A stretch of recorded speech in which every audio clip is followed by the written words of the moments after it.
What's poppin', Scat Grow, Scat Squad. Welcome back to another ASMR NBA discussion. We're gonna be talking about the Western Conference starters in this video. Let me know in the comment section, do you want my next video to be the reserves of the West, or do you want me to talk about the starters for the East and then do the reserves after that video? Alright, so let me know, man. But yeah, I don't have too many issues with the starting lineups.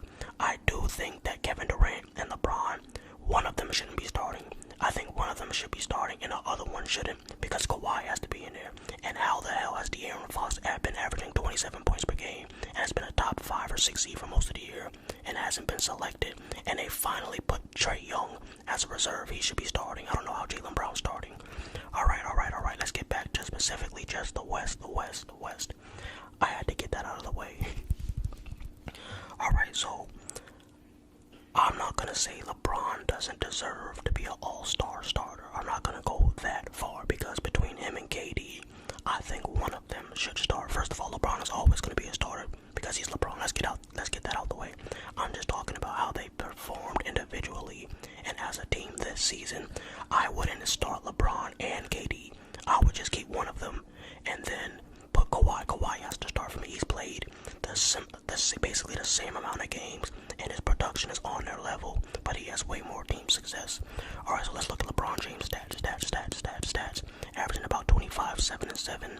His scoring is going down each year, but damn it, he's 40, so that's to be expected. But the biggest problem I have is that they're the 9th seed, and this is just after making a Western Conference Finals appearance. This isn't like they've been a mediocre team or a trash team like the last 5 years, and now they're starting to come, like, they're starting to lower in the standings. No, they've been a good team, and now they're doing bad. Now, I understand when they had Russell Westbrook, the team chemistry was a little bit off, and they started doing better when they traded him. They have that team, they have that squad, they should be doing much better, and it starts with LeBron. So I do think Kawhi deserves to be starting, averaging almost 25 points per game, 6 rebounds, 4 assists, but has 64% true shooting. And Kawhi has played majority of the season. I think I saw he played like somewhere between 40 and 46 games, so basically every single game. And that's, he needs to. Not just because like he's an MVP candidate, which he is, but because of that new rule. They don't want stars sitting out and superstars sitting out. So we all have to show Kawhi some love, because he's been one of those players who used to do the load managing. But now he's open, man. So I think he deserves to start over at least one of the two. Alright, let's go to KD, averaging 28, 6 and 5. So they do have slightly better stats, but like I said, nowhere near the amount of team success. They're 30 and 21. The Suns are 30 and 21. The 6 seed. And the Kings, like I said, the Kings are top 5 seeds still. So disrespectful to De'Aaron Fox. But KD, this is what it comes down to. Who do you think should start between KD and LeBron? At this current state, I would give it to LeBron, because I think KD has a better team, and his team is doing almost just as bad as the Lakers. If LeBron had Devin Booker, they would be instantly a top 4 seed. So I can't keep giving Durant these excuses. I know we like to talk about Durant in a certain light, in a certain perspective, because he's one of the most skilled players of all time. He gets a lot of passes. KD gets some of the passes I've never seen other players get passes for. KD gets more passes than Tatum, more passes than LeBron, more passes than a lot of these superstar players, man. So the way I feel right now, I feel like I would keep LeBron and then start Kawhi and then put KD to the bench. So that's just how I'm feeling on that subject. But he still should be in the All-Star game, but I would probably have him as a reserve. Nikola Jokic, I'm not going to waste too much time. He's the best player in the NBA still. I know some players are statistically doing better than him this year, like Luka Doncic or Giannis. He's still the most clutch player, the most fundamentally sound player, and he has the least amount of weaknesses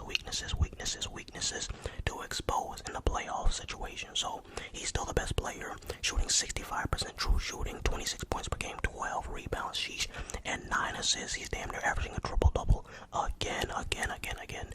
Nikola Jokic is a problem until somebody knocks him out of the playoffs, man. So I have no complaints with I have no complaints with Jokic. Shout out Big Yoke. I have no problem with the best center starting in the All-Star game. So in a perfect world, my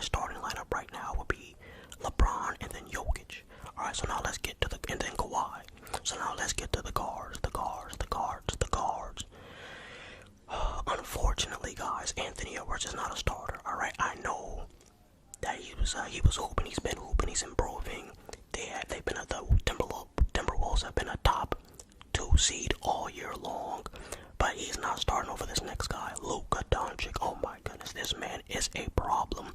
You want to talk about statistics? We talked about Jokic statistics. Give me 1 second to put Luka Doncic statistics up on the screen.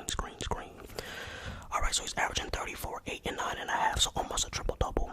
But he has similar problem as LeBron and KD, lack of team success. However, it doesn't matter. His stats are so insane, and his team is nowhere near as talented as the Suns. He doesn't have a Bradley Beal. I mean, he does have Kyrie, but he doesn't have Devin Booker and Bradley Beal. And Kyrie misses half the games regardless.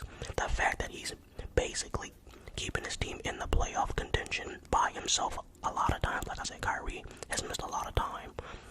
To essentially have your team as the 8th seed, somewhere between the 6th through 9th seed the entire season, pretty much by yourself.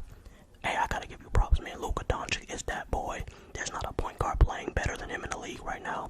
Now you can say Stephen Curry debatably is better than him. It's getting harder and harder to say that. But now if you want to talk about the playoffs, yes, I'd rather have Stephen Curry in the playoffs than Luka Doncic, just based off play style. But the All-Star game is not about the playoffs or styles. I mean, it kind of is about styles.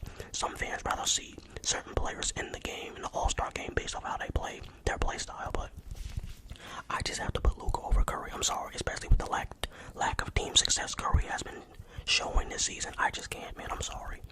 And I think he's having a career low as far as points per game too. Like over the last 3 years, he's never averaged fewer points. All right, now let's talk about this guy. I know some of y'all probably thinking, hey, aren't you an Ant-Man fan? Why the hell are you trying to put Shea in the starting lineup? I gotta give credit to where credit is due, my boy. The All-Star game is based off the regular season. So I have to put Shea in the lineup, man. He deserves it. He's averaging like 30 points, 5 and 5, man. It's ridiculous, and he's so consistent. I think he has like the most 30-point games in the league. Now, I think Anthony Edwards will be better in the playoffs, and I think the Timberwolves will go further than the Oklahoma City Thunder will go further than them in the playoffs. But this isn't about that. This is about the regular season. He's more consistent than Ant-Man. He's more aggressive than Ant-Man consistently. He's a better orchestrator of the offense than Ant-Man is currently. And not even just to compare him to Ant-Man, but like if you compare him to Steph, Devin Booker, Kyrie, John Morant, he's having a better season than all of them. The only person he's not having a better individual season than is Luka Doncic in terms of guards in the Western Conference. But yeah, man, alright, so that's my lineup right there. I would have Luka at the 1, Shea at the 2, Kawhi Leonard at the 3, LeBron at the 4, and then Jokic at the 5. I will put KD as a reserve. I made my final decision. My own YouTube video convinced me to keep LeBron in the starting lineup, and then to put KD on the bench. Alright, so that is the Western starters, my boy. Now we will get to the reserves. We're going to talk about a lot of things, and we're also going to talk about the Eastern Conference, like I said in another video. There's no way that Jaylen Brown should be starting over Trae Young. I like Jaylen Brown. We just can't have that, man. He's the second option, but sometimes he's the third option. You can't put a player who's sometimes the third option on their own team above a player who's averaging like 27 and 11 or so. He's 27 and 10. And he's just the key guy, and he's the... Alright, so now let me just give you what I want to see in the All-Star game. I want to see a 1v1 tournament. Pick 16 players, have them go at it, up to like 7 or 11. Let the best isolation players and best scorers, even two-way players, get involved. Anthony Edwards, Shea. But now they're going to have to... I think they should do it by like guards and then forwards and big men. You know what I mean? Because if you put a point guard against the center, all the center has to do is post them up. That's not fair. I think the center should have their own tournaments, and then the forwards should have their own tournaments, and then the guards should go up against each other. I would love to see a 1v1 competition that way. Also, I want to see some effort on the defensive end. I forgot what year. No, I think it was 2020. Yeah, it was the year after Kobe passed. Rest in peace, Kobe. That 2020 All-Star game was lit because they were playing defense, and they were actually trying to also score and trying to embarrass each other each end of the floor. I need to see that type of energy. So I'm excited for the All-Star game. I hope it's competitive. I don't want to see another boring game like last year when Tatum won the All-Star MVP. I don't want to see that. That was boring. So yeah, hopefully it's much better this year. And I'll see you in the next video. I'm out. Peace. Hey.